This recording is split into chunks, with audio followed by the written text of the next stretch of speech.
أعوذ بالله من الشيطان الرجيم بسم الله الرحمن الرحيم ولقد علمتم الذين اعتدوا منكم في السبت فقلنا لهم كونوا قردة خاسئين۔ اور تم خوب جان چکے ہو جنہوں نے تم میں سے زیادتی کی تھی ہفتے کے دن میں، تو ہم نے کہا ان سے کہ ہو جاؤ بندر ذلیل و خوار۔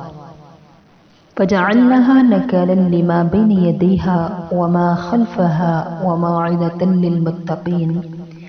پھر کیا ہم نے اس واقعے کو عبرت ان لوگوں کے لیے جو وہاں تھے اور جو پیچھے آنے والے تھے ان کے لیے اس کو عبرت بنایا اور نصیحت ہے ڈرنے والوں کے واسطے۔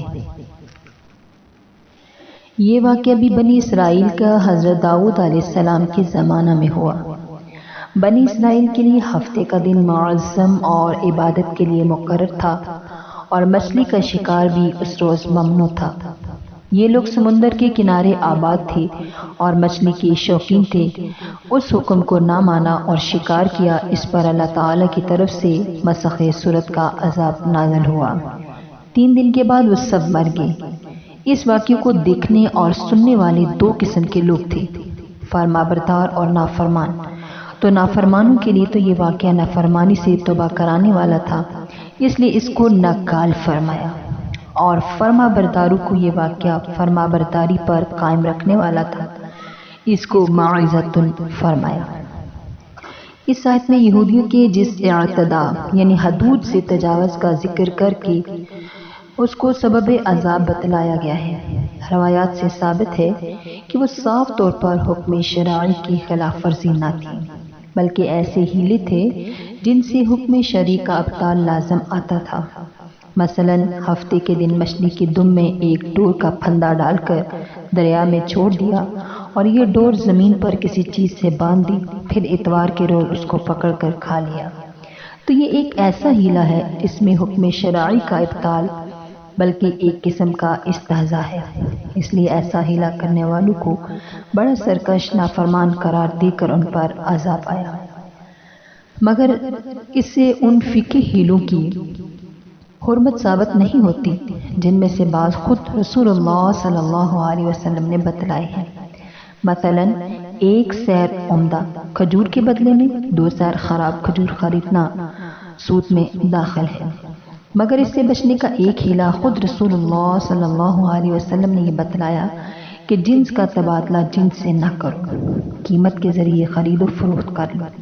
مثلا 2 سیر خراب کھجوریں 2 درہم میں فروخت کر دیں، پھر ان 2 درہموں میں سے 1 سیر عمدہ کھجور خرید لیں۔ تو یہاں حکم شرعی کی تعمیل جو ہے مقصود ہے، ابطال نہ مقصود ہے نہ واقع ہے۔ اسی طرح بعض دوسرے مسائل میں بھی فقہا نے حرام سے بچنے کی بعض ایسی ہی تدبیریں بتلائی ہیں، ان کو یہودیوں کے ہیلوں کی طرح کہنا اور سمجھنا غلط ہے۔ مسخ صورت یہود کا واقعہ تفسیر قرطبی میں ہے کہ یہود نے اول تو اس طرح کے ہیلے کر کے مچھلیاں پکڑی، پھر ہوتے ہوتے عام طور پر شکار کرنے لگے۔ تو ان میں 2 جماعتیں ہو گئیں۔ ایک جماعت علماء اور صلحاء کی تھی جنہوں نے ان کو ایسا کرنے سے روکا، لیکن یہ باز نہ آئے تو ان سے برادرانہ تعلق قطع کر کے بالکل الگ ہو گئے اور بستی کے 2 حصے کر لیے۔ ایک میں یہ نافرمان لوگ رہ گئے، دوسرے میں علماء اور صلحاء رہے۔ ایک روز ان کو یہ محسوس ہوا جس حصے میں یہ نافرمان لوگ رہتے تھے ادھر بالکل سناٹا ہے۔ وہاں جا کر دیکھا تو سب کے سب بندروں کی صورت میں مسخ ہو گئے تھے، نعوذ باللہ۔ اور حضرت قتادہ رحمۃ اللہ نے فرمایا کہ ان کو جوان بندر بنا دیے گئے تھے، جو لوگ بندر بنا دیے گئے تھے اور بوڑھے خنزیر کی شکل میں منتقل کر دیے گئے تھے، اور مسخ شدہ بندر اپنے رشتہ دار اور تعلق والے انسانوں کو پہچانتے تھے، ان کے قریب آ کر روتے تھے۔ اس معاملے میں صحیح بات وہ ہے جو خود رسول اللہ صلی اللہ علیہ وسلم سے بروایت عبداللہ بن مسعود رضی اللہ تعالی عنہ صحیح مسلم میں منقول ہے کہ بعض لوگوں نے اپنے زمانے کے بندروں اور خنزیروں کے بارے میں حضرت صلی اللہ علیہ وسلم سے دریافت کیا کہ یہ وہی مسخ شدہ یہودی ہیں؟ آپ نے فرمایا اللہ تعالیٰ جب کسی قوم میں مسخ صورت کا عذاب نازل کرتے ہیں تو ان کی نسل نہیں چلتی بلکہ چند روز میں ہلاک ہو کر ختم ہو جاتے ہیں۔ اور پھر فرمایا بندر اور خنزیر دنیا میں پہلے سے بھی موجود تھے اور آج بھی ہیں، مگر مسخ شدہ بندروں اور خنزیروں سے ان کا کوئی جوڑ نہیں۔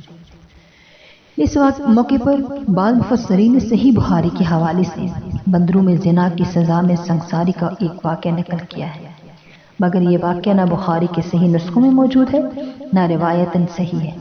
تو قرطبی رحمۃ اللہ نے اس جگہ اس کی تفصیل بیان فرمائی ہے۔ اللہ سے دعا ہے کہ اللہ پاک ہمیں اپنے احکامات پر چلنے کی توفیق عطا فرمائے۔ وآخر دعوانا ان الحمد للہ رب العالمین، آمین ثم آمین۔